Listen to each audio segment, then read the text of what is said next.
the wacky world of MultimediaJay.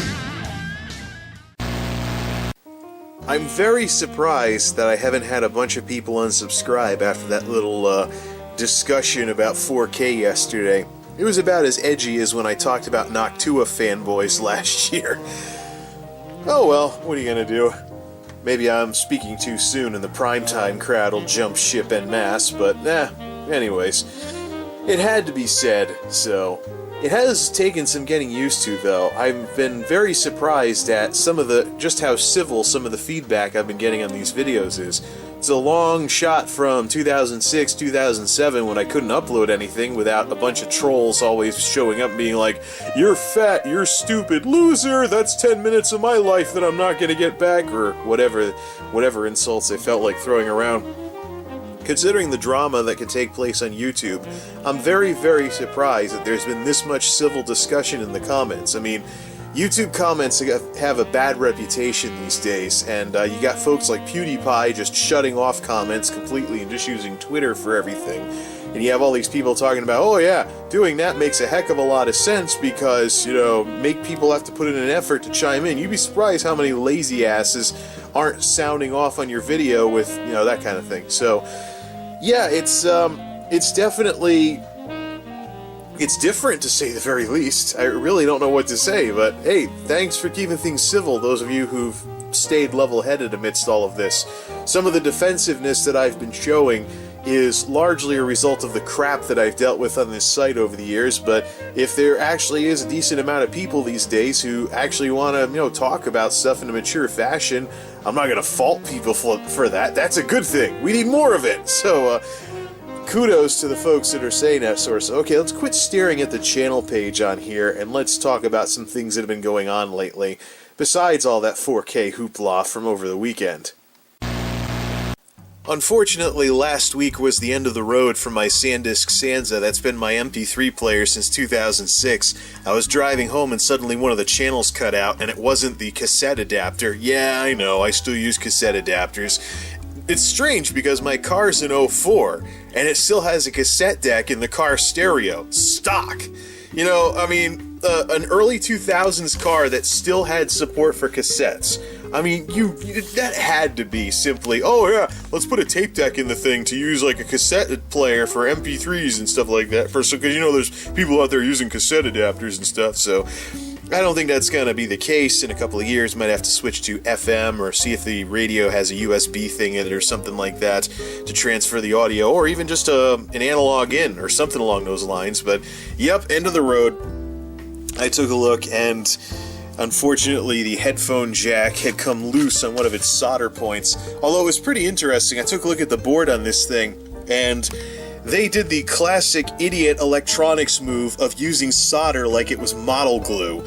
Solder is for electrical connections, not mechanical connections. You can't dab solder onto a circuit board and expect to use it as glue, because it's not. It's made for electrical connections rather than mechanical connections, but that didn't stop SanDisk from cheaping out on that sort of thing. Either way, replacements on the way, and I've actually been using my tablet to play music, although it's not very, it's a little clunky to use a tablet as an MP3 player when you're trying to drive.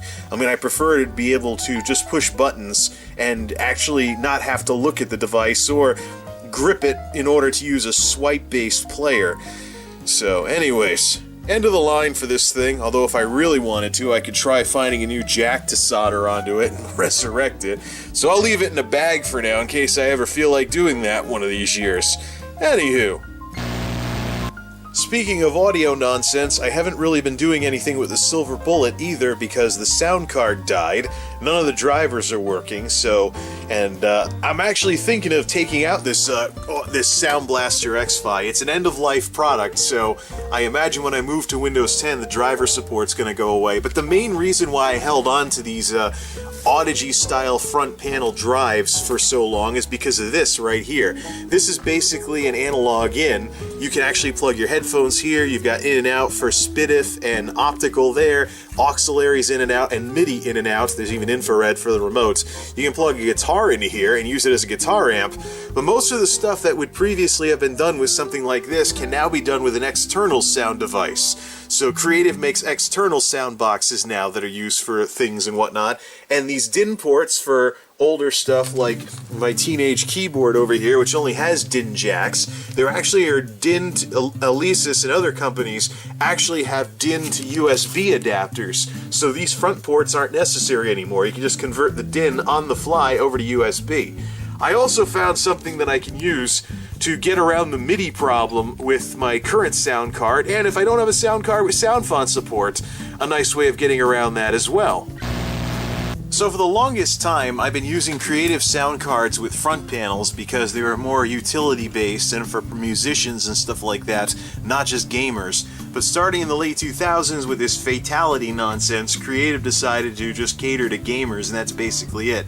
So the only reason I even have this sound card that I currently have is because it has an encoder that'll send stuff out to the home theater box that I run my sound through. So it encodes it all to Dolby Digital or DTS surround sound, so it can go out to a home theater box and I don't have to mess with the proprietary nonsense that is computer speakers these days, or high-end computer speakers anyways. After getting burned on some Logitech Z series that had the amps start popping after a couple of months, I standardized all my equipment, so it's all replaceable now. If the AV receiver blows up, I get a new AV receiver. If a speaker blows, like this old Klipsch Pro Media SAT that I'm using, I still have all my SATs from my 5.1 from 2005 still in perfect working order. I just get new SATs. If the sub blows, I just get a sub.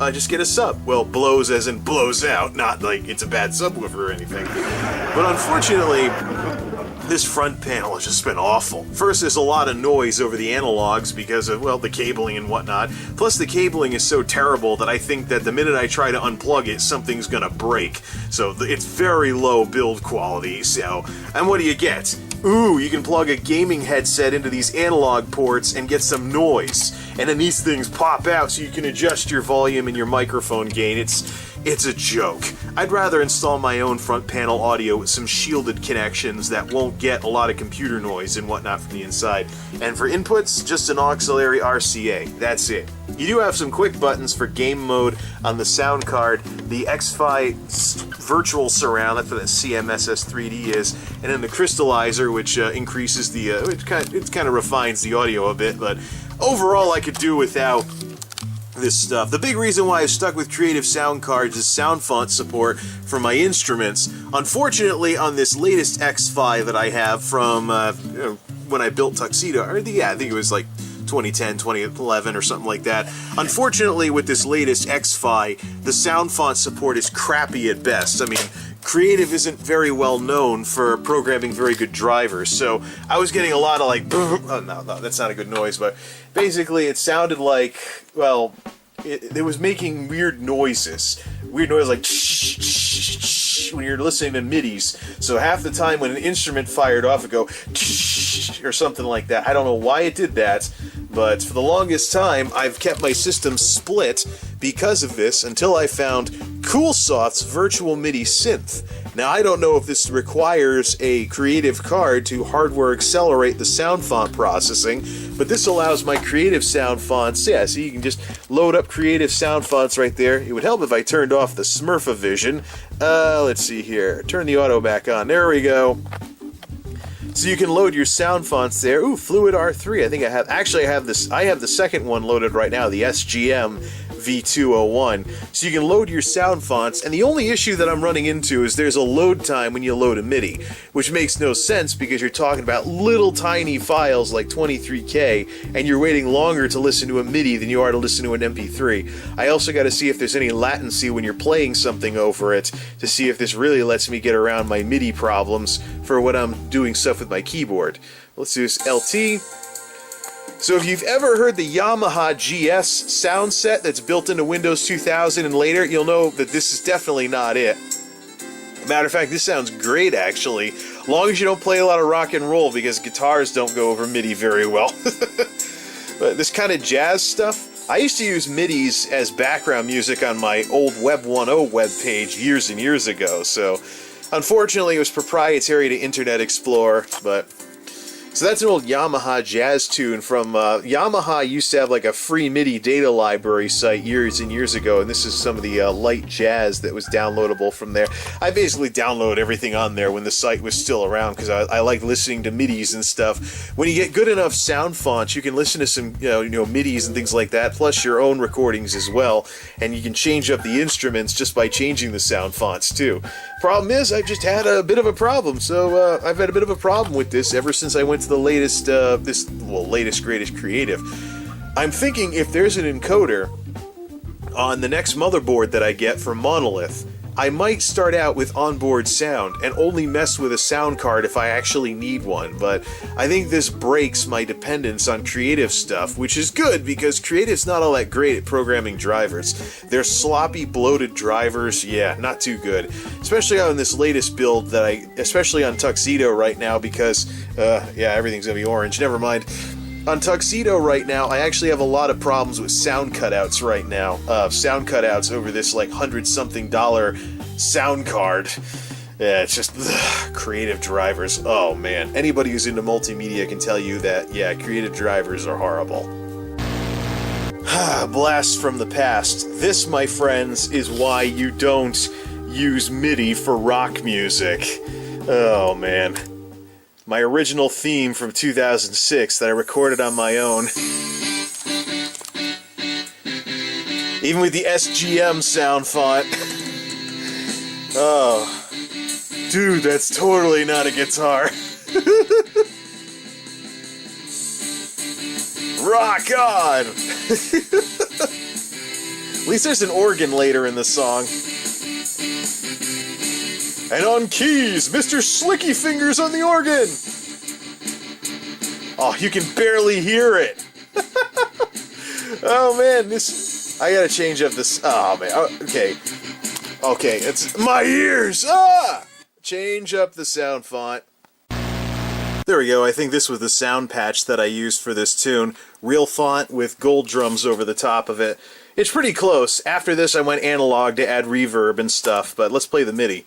So, this is way far beyond... There we go.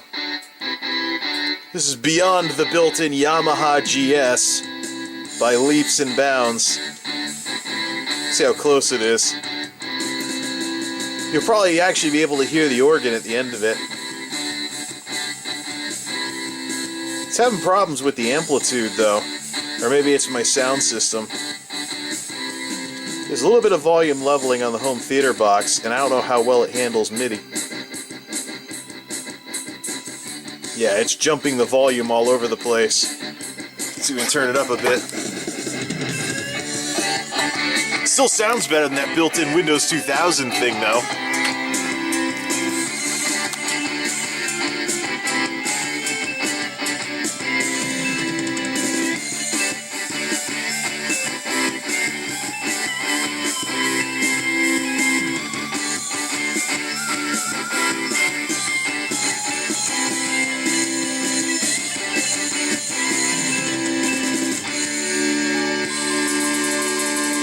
This is the generic announcer!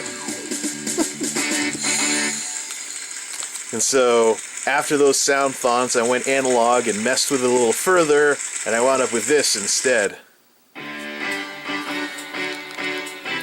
That was actually reverb.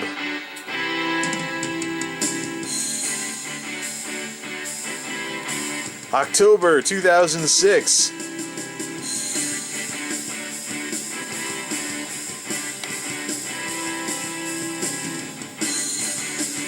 Much better sounding, and it's not having the volume problems that the MIDIs are having.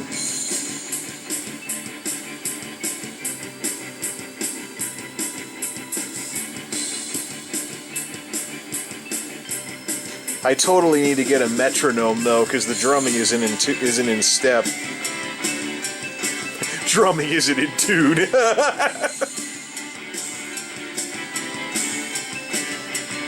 This was pretty much a jam session anyways.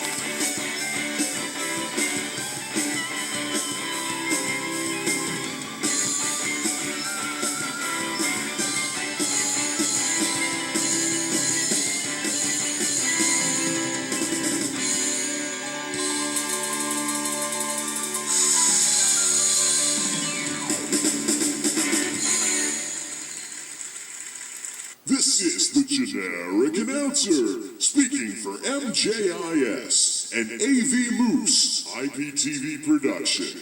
MJIS, the MultimediaJay instructional series.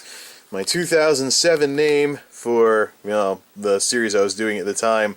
I got away from the instructional stuff in 07 because I didn't want it to be like some cheesy training video, but yes, MIDI. I got a setup that I'm thinking of setting up that'll bring back my old Geek Suite setup so I can actually have some fun with music again.